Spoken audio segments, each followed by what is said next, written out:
എല്ലാ വിദ്യാർത്ഥികൾക്കും പുതിയൊരു വീഡിയോയിലേക്ക് സ്വാഗതം. ഈ വർഷത്തെ +2 higher secondary, vocational higher secondary first year examination result വന്ന സമയത്ത് പല വിദ്യാർത്ഥികൾക്കും മിനിമം മാർക്ക് ലഭിക്കാതിരുന്ന സാഹചര്യം ഉണ്ടായിരുന്നു. അപ്പോൾ വിദ്യാർത്ഥികൾ ചോദിച്ച പ്രധാനപ്പെട്ട കാര്യമാണ്, ഞാൻ ഒരു വിഷയത്തിൽ എനിക്ക് മിനിമം മാർക്ക് കിട്ടിയിട്ടില്ല, അതുപോലെ 2 വിഷയത്തിൽ കിട്ടാത്ത വിദ്യാർത്ഥികളുണ്ട്, 3 വിഷയത്തിൽ മിനിമം മാർക്ക് കിട്ടാത്ത വിദ്യാർത്ഥികളുണ്ട്. ഈ ഒരു രീതിയിൽ 4, 5, 6 ഈ ഒരു രീതിയിലൊക്കെ പല സബ്ജക്റ്റുകൾക്ക് വിദ്യാർത്ഥികൾക്ക് ഒരു മിനിമം മാർക്ക് ലഭിക്കാത്ത വിദ്യാർത്ഥികൾ ഉണ്ടായിരുന്നു. അപ്പോൾ ഇങ്ങനെയുള്ള വിദ്യാർത്ഥികൾ ഈ ഒരു +2 ജയിക്കുന്നതിനായിട്ട് അല്ലെങ്കിൽ +1 സേ ഓർ ഇംപ്രൂവ്മെൻറ്റ് പരീക്ഷ എത്ര വിഷയം എഴുതാൻ സാധിക്കുമെന്നുള്ളത് ചോദിച്ചിട്ടുണ്ടായിരുന്നു. അപ്പോൾ ഒരു വിദ്യാർത്ഥി ചോദിച്ചതായിരുന്നു, 5 വിഷയത്തിൽ ഞാൻ മിനിമം മാർക്ക് ലഭിച്ചിട്ടില്ല, അതായത് ഞാൻ ജസ്റ്റ് ഫെയിൽഡ് ആയിട്ടുണ്ട്. അപ്പോൾ അങ്ങനെയെങ്കിൽ ആ ഒരു സബ്ജക്റ്റുകൾ എങ്ങനെയാണ് ഇമ്പ്രൂവ്മെൻറ്റ് ചെയ്യുക എന്നുള്ളത് വിദ്യാർത്ഥികൾ ചോദിച്ചിട്ടുണ്ടായിരുന്നു. അപ്പോൾ വിദ്യാർത്ഥികൾക്ക് ആ ഒരു കാര്യവും, അതുപോലെ തന്നെ വിദ്യാർത്ഥികൾക്ക് +2വിന് നിങ്ങൾക്ക് എങ്ങനെയാണ് A+ കിട്ടിയിട്ടുണ്ടോ അല്ലെങ്കിൽ A കിട്ടിയിട്ടുണ്ടോ, ഇതുപോലുള്ള കാര്യങ്ങൾ എങ്ങനെയാണ് പരിശോധിക്കുന്നത്, +1ൻ്റെയും +2ൻ്റെയും മാർക്ക് നോക്കിയിട്ടാണോ, അതുപോലെ തന്നെ +2വിന് ശേഷമുള്ള അഡ്മിഷന് വിദ്യാർത്ഥികളുടെ ഈ ഒരു +1ൻ്റെ മാർക്കിന് +1ന് A+ കിട്ടിയിട്ടുണ്ടോ എന്ന് ചോദിക്കുമോ, അതുപോലെ തന്നെ +1ൻ്റെ മാർക്കാണോ പരിഗണിക്കുക, +2ൻ്റെ മാർക്കാണോ പരിഗണിക്കുക, ഇതുപോലുള്ള കാര്യങ്ങളും, അതുപോലെ +2 ജയിക്കാനും +1 ജയിക്കാനും വിദ്യാർത്ഥികൾ എത്ര മാർക്ക് വാങ്ങിക്കണം എന്നുള്ളതും ഈ ഒരു വീഡിയോ വഴി നിങ്ങൾക്ക് മനസ്സിലാക്കാൻ സാധിക്കുന്നതാണ്. അപ്പോൾ വിദ്യാർത്ഥികൾ ആദ്യം തന്നെ ചോദിച്ച പ്രധാനപ്പെട്ട കാര്യമാണ് വിദ്യാർത്ഥികളുടെ +1 ഇംപ്രൂവ്മെൻറ്റിൻ്റെ കാര്യം.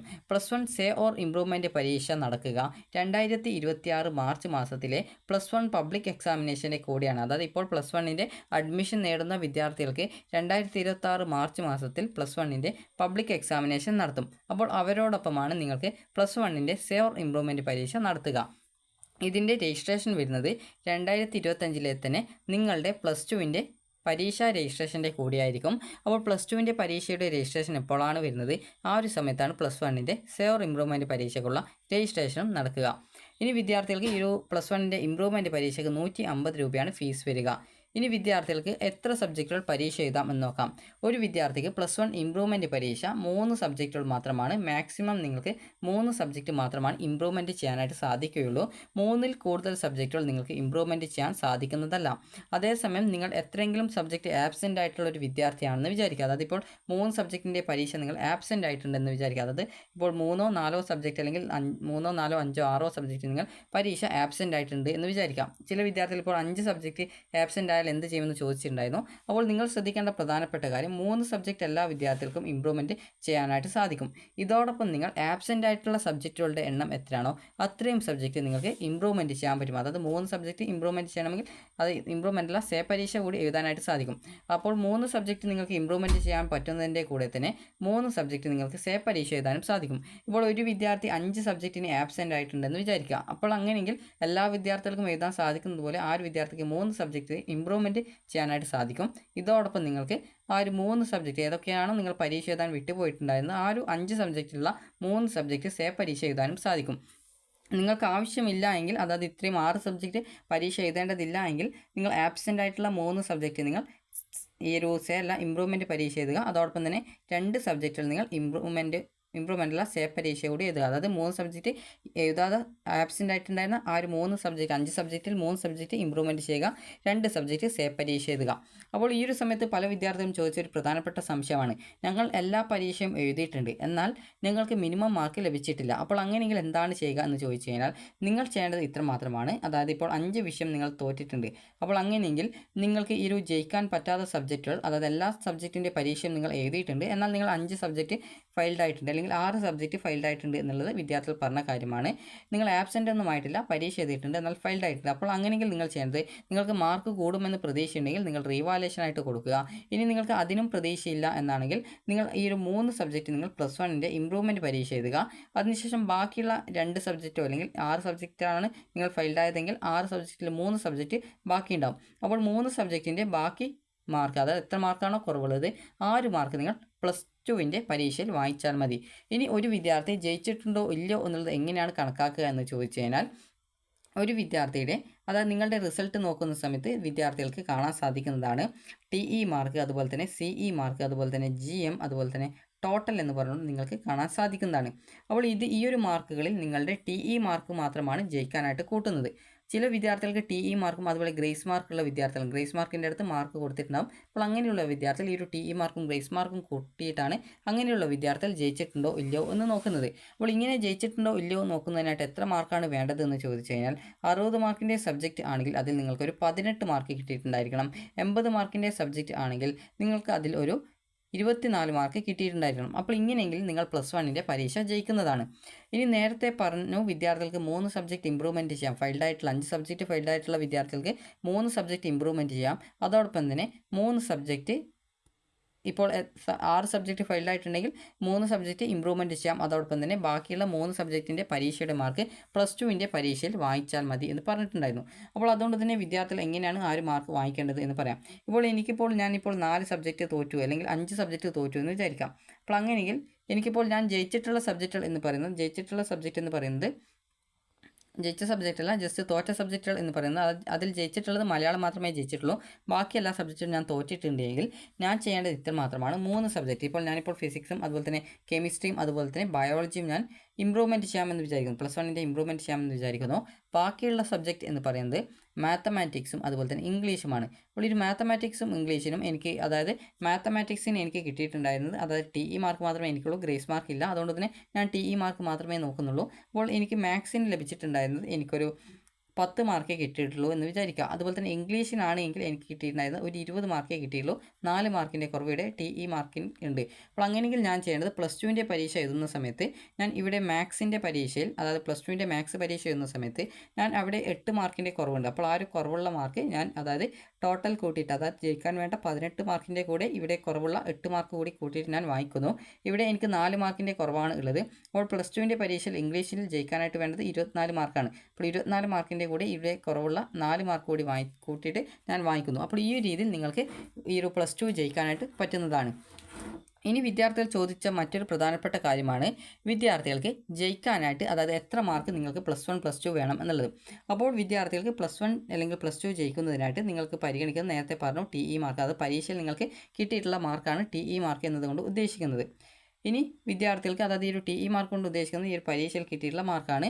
അതോടൊപ്പം നിങ്ങൾക്ക് ചില വിദ്യാർത്ഥികൾക്ക് TE മാർക്ക് ഉണ്ടാകും, അതുപോലെ തന്നെ ഗ്രേസ് മാർക്ക് ഉണ്ടാകും. ഗ്രേസ് മാർക്കുള്ള വിദ്യാർത്ഥികൾക്ക് അവർ ജയിക്കുന്നതിനായിട്ട് ഗ്രേസ് മാർക്ക് കൂടി കൂട്ടുന്നുണ്ട്.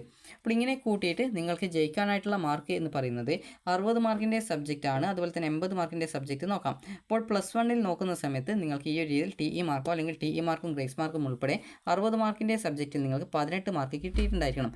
അതുപോലെ തന്നെ വിദ്യാർത്ഥികൾക്ക് 80 മാർക്കിൻ്റെ സബ്ജക്റ്റ് ആണെങ്കിൽ അതിൽ നിങ്ങൾക്ക് 24 മാർക്ക് നിങ്ങൾ വായിച്ചിട്ടുണ്ടായിരിക്കണം. അങ്ങനെയെങ്കിൽ വിദ്യാർത്ഥികൾക്ക് +1 ജയിക്കാൻ സാധിക്കും. ഇനി +2 ജയിക്കാനായിട്ട് എത്ര മാർക്കാണ് വേണ്ടതെന്ന് ചോദിച്ചു കഴിഞ്ഞാൽ ഇതേ രീതിയിൽ തന്നെ നിങ്ങൾ +2നും 18 അതുപോലെ തന്നെ 80 മാർക്കിൻ്റെ സബ്ജക്റ്റ് ആണെങ്കിൽ അതിൽ നിങ്ങൾ 24 മാർക്ക് വായിച്ചിട്ടുണ്ടായിരിക്കണം. എന്നാൽ എല്ലാ വിദ്യാർത്ഥികൾക്കും +1 ഇമ്പ്രൂവ്മെൻറ്റ് എഴുതി കഴിഞ്ഞാലും അതുപോലെ തന്നെ +2ൻ്റെ പരീക്ഷ എഴുതി കഴിയുന്ന സമയത്തും ഇതേ രീതിയിൽ നിങ്ങൾക്ക് +1ൽ എല്ലാ വിദ്യാർത്ഥികൾക്കും ഈ ഒരു മാർക്ക് കിട്ടണം എന്നില്ല. ചിലപ്പോൾ ഇമ്പ്രൂവ്മെൻറ്റ് എഴുതിയാലും ചിലപ്പോൾ എല്ലാ വിദ്യാർത്ഥികൾക്കും കിട്ടണം എന്നില്ല. അപ്പോൾ അതുകൊണ്ട് തന്നെ വിദ്യാർത്ഥികൾ ശ്രദ്ധിക്കേണ്ടത് നിങ്ങൾ ഇങ്ങനെ വായിക്കണം എന്നുള്ളതിന് നിർബന്ധമൊന്നുമല്ല.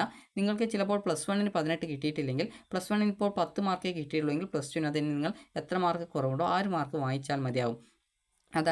നിങ്ങൾക്ക് ടോട്ടൽ കൂട്ടുന്ന സമയത്ത് +1 +2ൻ്റെ ടോട്ടൽ കൂട്ടുന്ന സമയത്ത് 60 മാർക്കിൻ്റെ സബ്ജക്റ്റിൽ ഈ ഒരു TE അല്ലെങ്കിൽ TE+GM ഈ ഒരു പരീക്ഷയിൽ കിട്ടിയ മാർക്കാണ് TE, അതുപോലെ GM എന്ന് പറഞ്ഞാൽ ഗ്രേസ് മാർക്കാണ്. ഇങ്ങനെ കൂട്ടുന്ന സമയത്ത് 2 വർഷത്തെ മാർക്ക് 36 കിട്ടിയിട്ടുണ്ടായിരിക്കണം. അതുപോലെ 80 മാർക്കിൻ്റെ സബ്ജക്റ്റ് ആണെങ്കിൽ അതിൽ നിങ്ങൾക്ക് 48 മാർക്ക് നിങ്ങൾക്ക് കിട്ടിയിട്ടുണ്ടായിരിക്കണം. അപ്പോൾ നിങ്ങൾക്ക് ഈ ഒരു 48 മാർക്ക് നിങ്ങൾക്ക് കിട്ടിയിട്ടുണ്ടായിരിക്കണം. അങ്ങനെയെങ്കിലാണ് നിങ്ങൾ +2 ജയിക്കുക. അല്ലാതെ നിങ്ങൾ ഓരോ വർഷവും 18 അല്ലെങ്കിൽ 24 മാർക്ക് വെച്ച് വായിക്കണമെന്നുള്ളതിന് യാതൊരുവിധ നിബന്ധനയുമില്ല. നിങ്ങൾക്ക് 2 വർഷത്തെ TE മാർക്ക് അല്ലെങ്കിൽ TE mark + grace mark total കൂട്ടുന്ന സമയത്ത് 60 മാർക്കിൻ്റെ സബ്ജക്റ്റിൽ 2 വർഷത്തെ മാർക്ക് കൂട്ടുന്ന സമയത്ത് 36ഉം അതുപോലെ തന്നെ 80 മാർക്കിൻ്റെ സബ്ജക്റ്റ് ആണെങ്കിൽ അതിൽ 48 മാർക്കും നിങ്ങൾക്ക് കിട്ടിയിട്ടുണ്ടായിരിക്കണം. അങ്ങനെയെങ്കിലാണ് നിങ്ങൾ +2 ജയിക്കുകയുള്ളൂ. ഇനി വിദ്യാർത്ഥികൾ ചോദിക്കുന്ന പ്രധാനപ്പെട്ട സംശയമാണ് +1 +2 ടോട്ടൽ കൂട്ടിയിട്ടാണ് നിങ്ങൾ ജയിച്ചിട്ടുണ്ടോ ഇല്ലയോ എന്ന് നോക്കുന്നത്. ഇനി വിദ്യാർത്ഥികൾ ചോദിക്കുന്ന പ്രധാനപ്പെട്ട കാര്യമാണ് ഇതിൽ കൂടുതൽ മാർക്ക് വാങ്ങിക്കുന്നത് നല്ലതാണോ എന്നുള്ളത്. അപ്പോൾ നിങ്ങൾക്കിപ്പോൾ +1ന് ഇപ്പോൾ 18 മാർക്കോ അതിൽ കുറവാണ് 60 മാർക്കിൻ്റെ സബ്ജക്റ്റിൽ കിട്ടിയത്. അപ്പോൾ 80 മാർക്കിൻ്റെ സബ്ജക്റ്റ് ആണെങ്കിൽ അതിൽ നിങ്ങൾക്ക് TE മാർക്ക് അല്ലെങ്കിൽ TE മാർക്ക് + ഗ്രേസ് മാർക്ക് കൂട്ടുന്ന സമയത്ത് 80 മാർക്കിൻ്റെ സബ്ജക്റ്റിൽ നിങ്ങൾക്ക് 24 മാർക്കോ അതിൽ കുറവാണ് നിങ്ങൾക്ക് കിട്ടിയിട്ടുള്ളത്. അപ്പോൾ അങ്ങനെയെങ്കിൽ നിങ്ങൾക്ക് +2 ജയിക്കുന്നതിനായിട്ട് നിങ്ങൾക്ക് അത്ര മാർക്കേ വേണ്ടുമെങ്കിലും നിങ്ങൾ നന്നായിട്ട് പഠിച്ച് നല്ല മാർക്ക് വാങ്ങിച്ചാൽ മാത്രമാണ് നിങ്ങൾക്ക് നല്ലൊരു പെർസെൻറ്റേജ് കിട്ടുകയും അതുപോലെ തന്നെ നല്ലൊരു കോളേജ് അല്ലെങ്കിൽ നല്ലൊരു കോഴ്സുകളിലേക്ക് അഡ്മിഷൻ നേടാനും സാധിക്കുകയുള്ളൂ.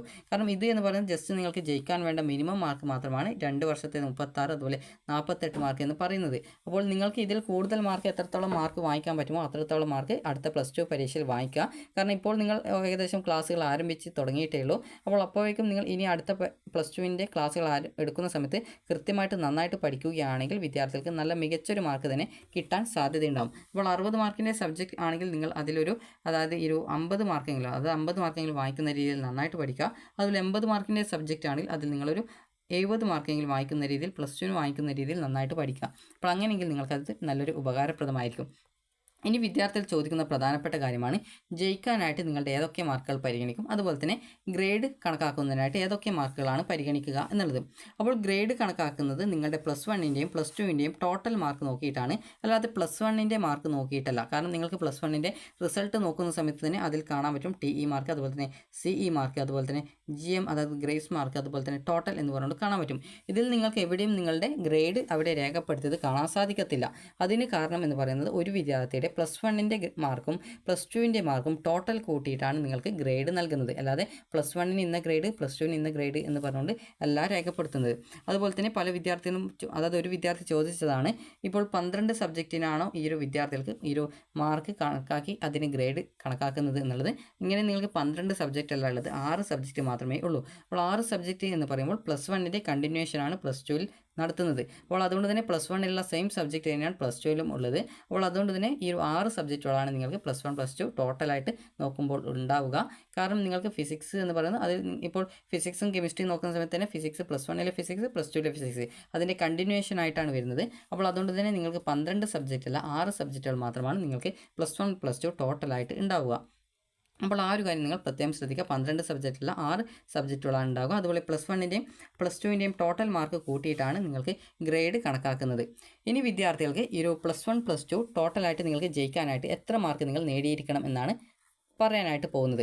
അപ്പോൾ ആദ്യം തന്നെ വിദ്യാർത്ഥികൾ ശ്രദ്ധിക്കേണ്ടത് നിങ്ങൾക്ക് ജയിക്കാനായിട്ട് പരിഗണിക്കുന്നത് ഈ ഒരു TE മാർക്കാണ്. ചില വിദ്യാർത്ഥികൾക്ക് ഗ്രേസ് മാർക്ക് ഉള്ളത് കൊണ്ട് തന്നെ TE മാർക്കും അതുപോലെ തന്നെ ഗ്രേസ് മാർക്കും ഉൾപ്പെടെ കൂട്ടിയിട്ട് അവർക്ക് ജയിക്കാനായിട്ടുള്ള മാർക്ക് കണക്കാക്കും. അപ്പോൾ +2ന് നോക്കുന്ന സമയത്ത് 60 മാർക്കിൻ്റെ സബ്ജക്റ്റ് ആണെങ്കിൽ 2 വർഷം കൂടുന്ന സമയത്ത് 120ലാണ് വരിക TE മാർക്ക്. അപ്പോൾ അതിൽ നിങ്ങൾ ഒരു 36 മാർക്കെങ്കിലും മിനിമം കിട്ടിയിട്ടുണ്ടായിരിക്കണം. അതുപോലെ തന്നെ 80 മാർക്കിൻ്റെ സബ്ജക്റ്റ് ആണെങ്കിൽ അതിൽ നിങ്ങൾക്ക് 2 വർഷം 160ലാണ് വരിക.